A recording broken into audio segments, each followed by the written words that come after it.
Well, surely the previous year was not very successful for Russia. Russian GDP growth decelerated to just 1.3%. And at the start of this year, Russia faced already with huge challenges.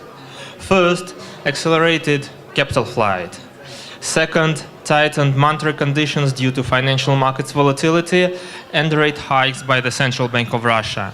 Third, softened business sentiment.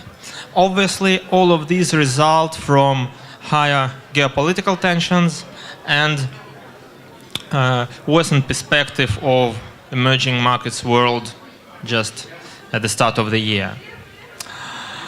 So in this environment, people are now downgrading their forecasts significantly, talk about recession in Russia, and produce other negative scenarios. Still, we believe that it's not perfect, but that's not that bad.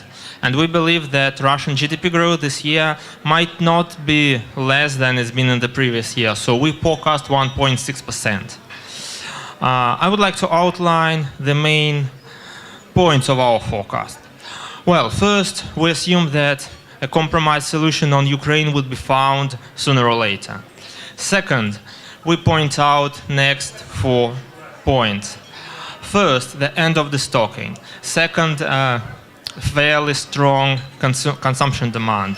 Next, neutral investment dynamics. And finally, some benefits from weaker ruble. So now let me briefly go through our main points. The first one is the end of destocking. The previous year, we've seen huge destocking, and inventory cycle was the main drag on Russian GDP growth. The negative contribution to GDP growth amounted more than to just 1%. So what are the stocks? These are two big components. First, this is working capital. Next, these are stocks of goods that are lying somewhere. In our view, the previous year, people were cutting their stocks to keep it to a more moderate pace of Russian growth anticipated in the medium term. As in the previous year, people got the general understanding that Russia can grow on 5 or 6% as it's been growing before the crisis. So, we believe that this process now comes to an end and that the stocks have probably been cut to the minimum possible level in many sectors. Hence, this year, without continuous cuts in inventories, Russian GDP growth might be higher. Second, and the key point probably, this is a fairly resilient domestic demand. In 2013, domestic demand was fairly strong, and this year we believe it would moderate only marginally. So we forecast 3% growth of domestic demand after 5% in the previous year. We see two main factors behind the fairly strong domestic demand this year in Russia. The first one, this is what we have already discussed during the previous talk. This is the historical low level of unemployment. Unemployment in Russia is now closer to 1991. So surely this is a very big drag on Russian potential growth. But this is an issue that can prevent Russian growth to going lower in these cyclically not very good times, as just in the situation when we have the shortage of the labor force that stopped growing, there is no much room for the increase in unemployment rate. So this is the first issue. The second issue is the continued wages hikes in the public sector.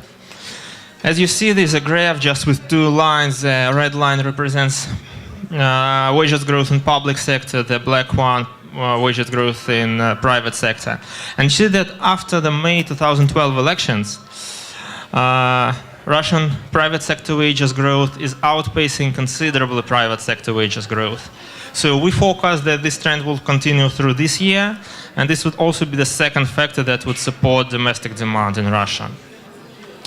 Third, this is investment dynamics. Probably this is the most challenging topic, as in the previous year we had 0% growth in investment, we had stagnation. So we have now more headwinds, but we're still talking about 0% growth this year. The devil is probably in details. Yes, the previous year we had 0% growth, but private sector wages, private sector investments grew fairly solidly. They increased by 6%. That's not less. However, the main drag came from government sector investments. As the previous year, the federal budget was moved to a new paradigm that we have also discussed, the budget rule. So, Minister of Finance and the government, they needed to make something to move budget to this budget rule just in one step. They couldn't cut current expenses, sure, but they could postpone the start of some investment projects. Investment projects are fairly long, so they simply postpone the start of these projects, assuming that they will make it a little bit faster, say not in 7 years, but in 5 years. This year, there is no need to move to budget rule again, so there is no need to cut investment.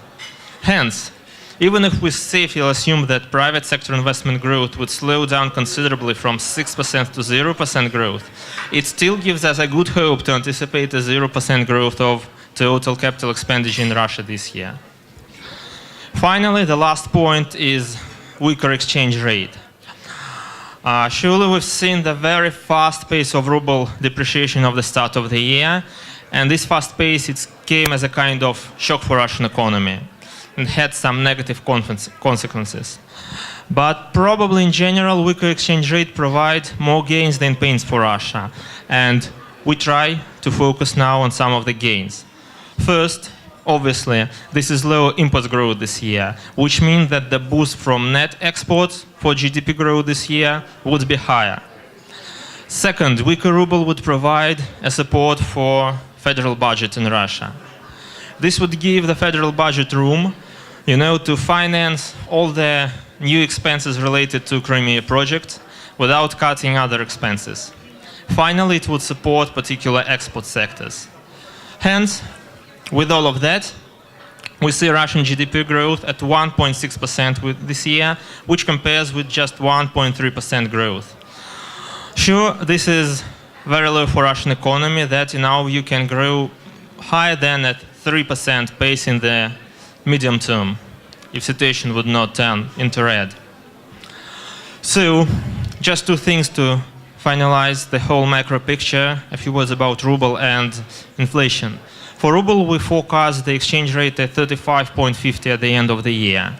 So we believe there's not much room for further ruble depreciation when the whole geopolitical dust settles. Second, talking about inflation.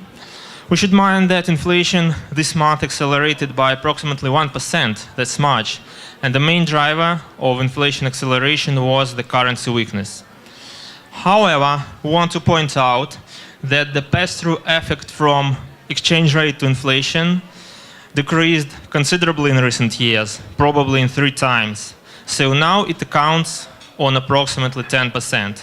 That's not that big.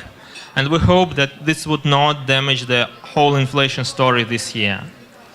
So, with fairly limited pass-through effect, and next, a moderate increase in regulated prices and tariffs starting from the second half of the year, and very limited demand-side inflationary pressure with output gap in Russia clearly staying in the negative zone, we forecast that inflation would decrease from 7% now to 5.6% at the end of the year.